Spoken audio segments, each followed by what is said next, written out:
Good evening, friends, fiends, and spooky supernatural beings. Welcome to A Bit Late.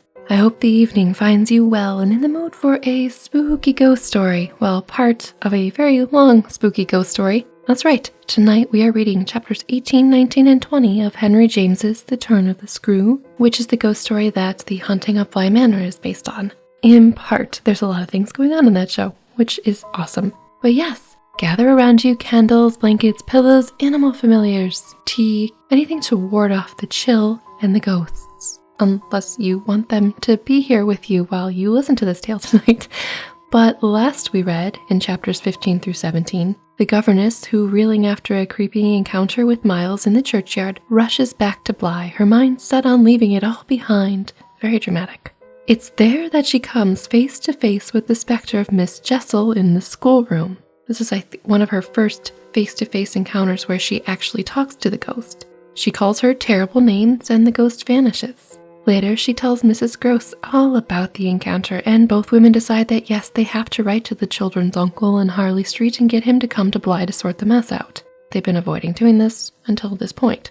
The governess tries to start the letter, but goes and hovers outside of Miles's bedroom instead. Not creepy. She and he talk more openly about all the creepy things that have happened, but not really. It's still a game of cat and mouse, even all these chapters into the story. I know. She threatens that she is writing to the uncle, and Miles is like, good, it's about time. She then admits that she wants to help him fight whatever is troubling him but then Miles screams. It gets really windy, even though the window is closed, and the candle goes out.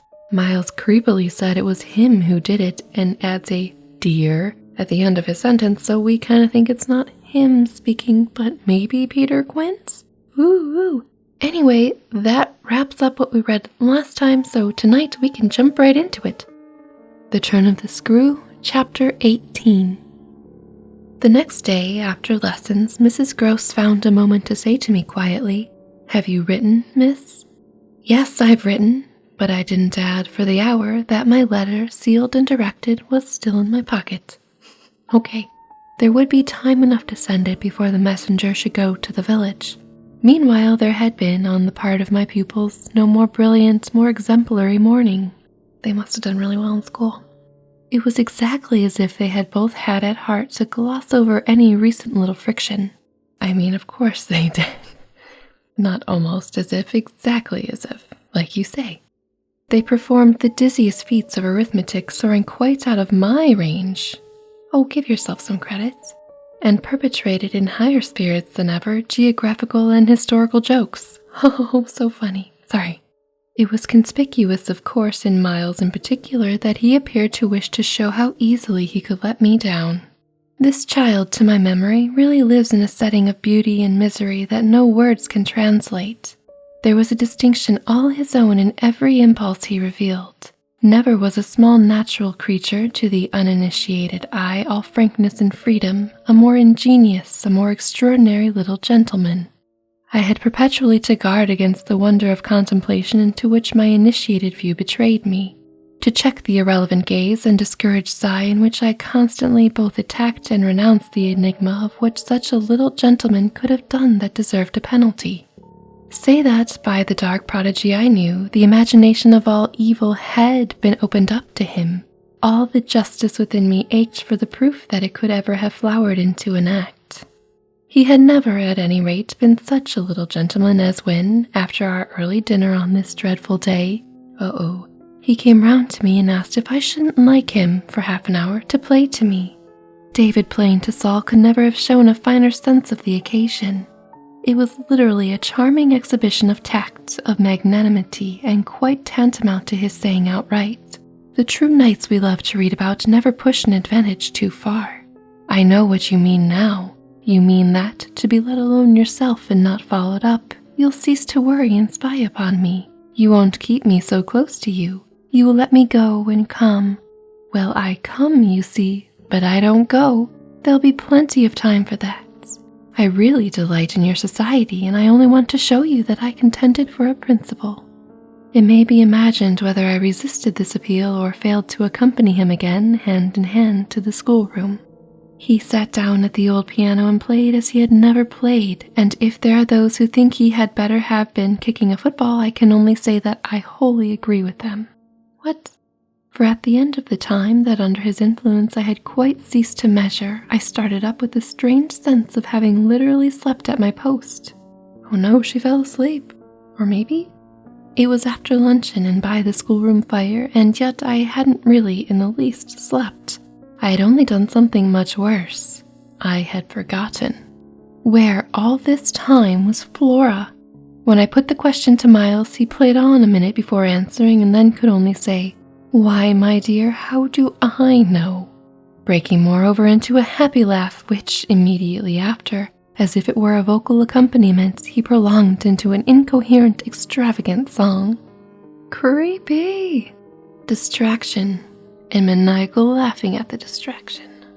Creepy. I went straight to my room, but his sister was not there. Then, before going downstairs, I looked into several others. As she was nowhere about, she would surely be with Mrs. Gross, whom, in the comfort of that theory, I accordingly proceeded in quest of. I found her where I had found her the evening before, but she met my quick challenge with a blank, scared ignorance. She had only supposed that, after the repast, I had carried off both the children, as to which she was quite in her right, for it was the very first time I had allowed the girl out of my sight without some special provision. Oh no, of course. Of course now indeed she might be with the maid, so that the immediate thing was to look for her without an air of alarm. I don't know if I could do that. This we promptly arranged between us, but when 10 minutes later and in pursuance of our arrangements we met in the hall, it was only to report on either side that after guarded inquiries we had altogether failed to trace her. For a minute there, apart from observation, we exchanged mute alarms, and I could feel with what high interest my friend returned me all those I had from the first given her. "She'll be above," she presently said, "in one of the rooms you haven't searched." Really? Of course. "No, she's at a distance," I had made up my mind. "She has gone out." Mrs. Gross stared. "Without a hat?"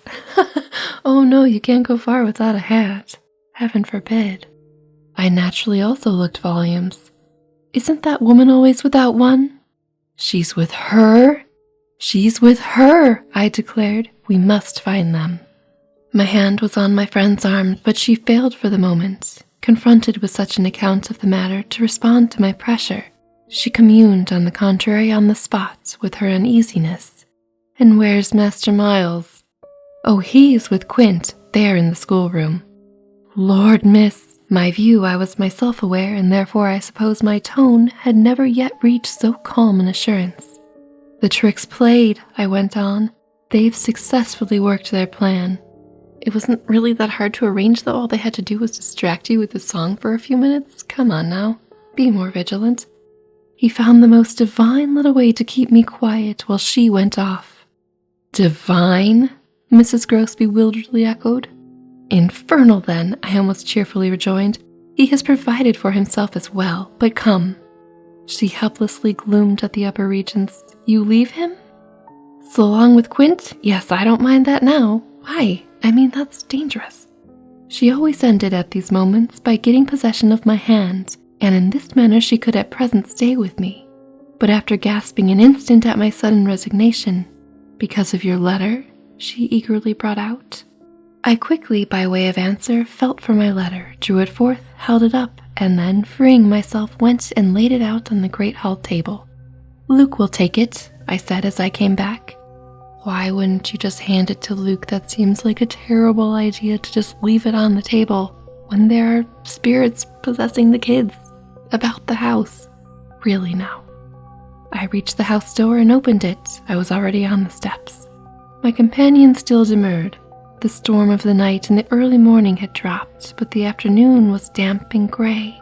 I came down to the drive while she stood in the doorway. "You go with nothing on?" Oh my God, propriety. "What do I care when the child has nothing? I can't wait to dress," I cried. "And if you must do so, I leave you. Try meanwhile yourself upstairs." "With them?" Oh, on this the poor woman promptly joined me. "Okay, so just because hats aren't worn, can't easily go outside and look for the child. But there's only one ghost inside with Miles. They're searching for another one outside. Oh dear, oh dear. Anyway, that was The Turn of the Screw, chapter 18. Things are happening, finally, amazingly, spookily, yes. The Turn of the Screw, chapter 19. We went straight to the lake, as it was called at Bly, and I dare say rightly called, though I reflect that it may in fact have been a sheet of water less remarkable than it appeared to my untraveled eyes. My acquaintance with sheets of water was small, and the pool of Bly, at all events on the few occasions of my consenting, under the protection of my pupils, to affront its surface in the old flat-bottomed boat moored there for our use, had impressed me both with its extent and its agitation. The usual place for boarding was half a mile from the house, but I had an intimate conviction that, wherever Flora might be, she was not near home. She had not given me the slip for any small adventure, and since the day of the very great one that I had shared with her by the pond, I had been aware in our walks of the quarter to which she most inclined. This was why I had now given to Mrs. Gross's step so marked a direction that made her, when she perceived it, oppose a resistance that showed me she was freshly mystified. "You're going to the water, miss? You think she's in?" She may be, though the depth is, I believe, nowhere very great. But what I judge most likely is that she's on the spot from which, the other day, we saw together what I told you, when she pretended not to see. With that astounding self-possession, I've always been sure she wanted to go back alone, and now her brother has managed it for her. And all this time, the children had never managed to give her the slip before? That's super unbelievable. But such is the story. And now you've left Miles alone too. Like, in pursuing one, you leave the other. I don't know. Seems silly. Mrs. Gross still stood where she had stopped. You suppose they really talk of them? I could meet this with a confidence. They say things that, if we heard them, would simply appall us. And if she is there? Yes. Then Miss Jessel is? Beyond a doubt. You shall see. Oh, thank you, my friend cried, planting so firm that, taking it in, I went straight on without her. By the time I reached the pool, however, she was close behind me, and I knew that, whatever to her apprehension might befall me, the exposure of my society struck her as least danger. She exhaled a moan of relief as we at last came in sight of the greater part of the water without a sight of the child. There was no trace of Flora on that nearer side of the bank where my observation of her had been most startling, and none on the opposite edge where, save for a margin of some 20 yards, a thick copse came down to the water. The pond, oblong in shape, had a width so scant compared to its length that, with its ends out of view, it might have been taken for a scant river. We looked at the empty expanse, and then I felt the suggestion of my friend's eyes. I knew what she meant, and I replied with a negative headshake. No, wait, she has taken the boat. I thought we had established that. My companion stared at the vacant mooring place and then again across the lake. Then where is it? Our not seeing it is the strongest of proofs. She has used it to go over and then has managed to hide it. All alone, that child. That's not really that impressive though. Oh my gosh. She's not alone, and at such times she's not a child. She's an old woman. If she's talking about Miss Jessel guiding her, because Miss Jessel is not an old woman, she's like 20. Unless she's an old soul. Anyway, I scanned all the visible shore while Mrs. Gross took again into the odd element I offered her, one of her plunges of submission. Then I pointed out that the boat might perfectly be in the small refuge formed by one of the recesses of the pool, an indentation masked, for the hither side, by a projection of the bank and by a clump of trees growing close to the water. But if the boat's there, where on earth's she? My colleague anxiously asked. That's exactly what we must learn, and I started to walk further. By going all the way around?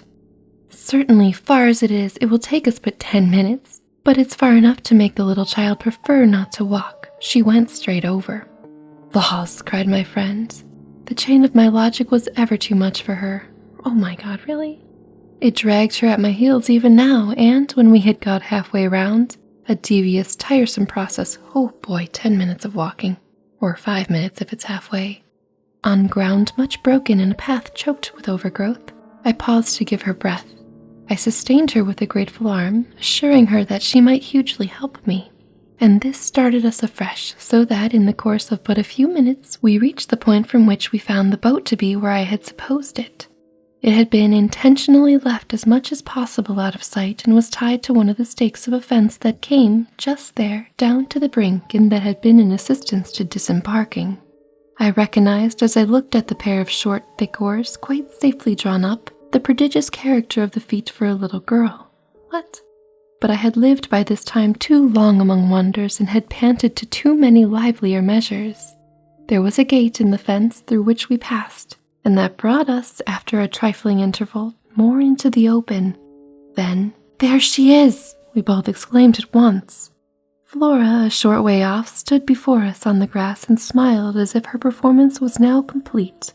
The next thing she did, however, was to stoop straight down and pluck, quite as if it were all she were there for, a big, ugly spray of withered fern. I instantly became sure she had just come out of the copse. She waited for us, not herself taking a step, and I was conscious of the rare solemnity with which we presently approached her. She smiled, and we met, but it was all done in a silence by this time flagrantly ominous. Mrs. Gross was the first to break the spell. She threw herself on her knees and, drawing the child to her breast, clasped in a long embrace the little tender, yielding body. While this dumb convulsion lasted, I could only watch it, which I did the more intensely when I saw Flora's face peep at me over our companion's shoulder. It was serious now. The flicker had left it, but it strengthened the pang with which I at that moment envied Mrs. Gross the simplicity of her relation. Still, all this while, nothing more passed between us save that Flora had let her foolish fern again drop to the ground, which she and I had virtually said to each other was that pretexts were useless now. When Mrs. Gross finally got up, she kept the child's hand so that the two were still before me, and the singular reticence of our communion was even more marked in the frank look she launched me. "I'll be hanged," it said, "if I'll speak." It was Flora who, gazing all over me in candid wonder, was the first. She was struck with our bareheaded aspect. "Why, where are your things?" "Where are yours, my dear?" I promptly returned. She had already got back her joviality and appeared to take this as an answer quite sufficient. "And where's Miles?" she went on. There was something in the small valor of it that quite finished me. These 3 words from her were, in a flash, like the glitter of a drawn blade. The jostle of the cup that my hand, for weeks and weeks, had held high and full to the brim that now, even before speaking, I felt overflow in a deluge. "I'll tell you if you'll tell me," I heard myself say, then heard the tremor in which it broke. "Well, what?" Mrs. Gross's suspense blazed at me, but it was too late now, and I brought the thing out handsomely. "Where, my pet, is Miss Jessel?" Dun dun dun. I do love that with all the supernatural things happening. The first thing the little ghostly possessed girl asks the governess is, "Where are your hat and things?" And the governess is like, "Well, where are yours?" Like, that's really what's important here. I mean, you're on the grounds that you live in too. Does it really matter? Anyway, that was The Turn of the Screw, Chapter 19. The Turn of the Screw, Chapter 20. Just as in the churchyard with Miles, the whole thing was upon us. Much as I have made of the fact that this name has never once between us been sounded, the quick, smitten glare with which the child's face now received it fairly likened my breach of the silence to the smash of a pane of glass. It added to the interposing cry, as if to stay the blow, that Mrs. Gross at the same instant uttered over my violence, the shriek of a creature scared, or rather wounded, which, in turn, within a few seconds, was completed by a gasp of my own. I seized my colleague's arm. "She's there! She's there!" Miss Jessel stood before us on the opposite bank exactly as she had stood the other time, and I remember, strangely as the first feeling now produced in me, my thrill of joy at having brought on a proof. She was there, and I was justified. She was there, and I was neither cruel nor mad. She was there for poor scared Mrs. Gross, but she was there most for Flora, and no moment of my monstrous time was perhaps so extraordinary as that in which I consciously threw out to her, with the sense that, pale and ravenous demon as she was, she would catch and understand it, an inarticulate message of gratitude. She rose erect on the spot my friend and I had lately quitted, and there was not in all the long reach of her desire an inch of her evil that fell short. This first vividness of vision and emotion were things of few seconds, during which Mrs. Gross's days blink across to where I pointed struck me as a sovereign sign that she too at last saw, just as it carried my own eyes precipitately to the child. The revelation then of the manner in which Flora was affected startled me, in truth, far more than it would have done to find her also merely agitated, for direct dismay was of course not what I had expected. Prepared and on her guard as our pursuit had actually made her, she would repress every betrayal, and I was therefore shaken on the spot by my first glimpse of the particular one for which I had not allowed. To see her without a convulsion of her small pink face, not even feign to glance in the direction of the prodigy I announced, but only instead of that turn at me an expression of hard, still gravity, an expression absolutely new and unprecedented and that appeared to read and accuse and judge me. This was a stroke that somehow converted the little girl herself into the very presence that could make me quail. I quailed even though my certitude that she thoroughly saw was never greater than at that instant, and in the immediate need to defend myself I called it passionately to witness. "She's there, you little unhappy thing. There, there, there. And you see her as well as you see me." Ha ha ha, finally got you, kid. Could have called you out weeks ago, but I didn't. Sorry. I had said shortly before to Mrs. Gross that she was not at times a child, but an old, old woman. And that description of her could not have been more strikingly confirmed than in the way in which, for all answer to this, she simply showed me, without a concession, an admission of her eyes, a countenance of deeper and deeper, of indeed suddenly quite fixed reprobation. I was by this time, if I can put the whole thing altogether, more appalled at what I may properly call her manner than at anything else, though it was simultaneously with this that I became aware of having Mrs. Gross also, and very formidably, to reckon with. My elder companion, the next moment at any rate, blotted out everything but her own flushed face and her loud, shocked protest, a burst of high disapproval. "What a dreadful turn, to be sure, miss. Where on earth do you see anything? Oh, come on, Mrs. Gross. Also, governess, why did you wait all this time to approach the children when we knew things were going wrong this whole time? Some serious things could have occurred now." I could only grasp at her more quickly yet, for even while she spoke the hideous plain presence stood undimmed and undaunted. It had already lasted a minute, and it lasted while I continued, seizing my colleague, quite thrusting at her and presenting it to her, to insist with my pointing hand. "You don't see her exactly as we see? You mean to say you don't now? Now? She's as big as a blazing fire, only look, dearest woman, look." She looked even as I did and gave me with her deep groan of negation, repulsion, compassion, the mixture with her pity of her relief at her exemption, a sense touching to me even then that she would have backed me up if she could.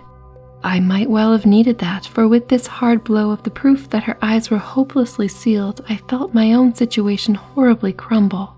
I saw my livid predecessor press from her position on my defeat, and I was conscious, more than all, of what I should have from this instant to deal with in the astounding little attitude of Flora.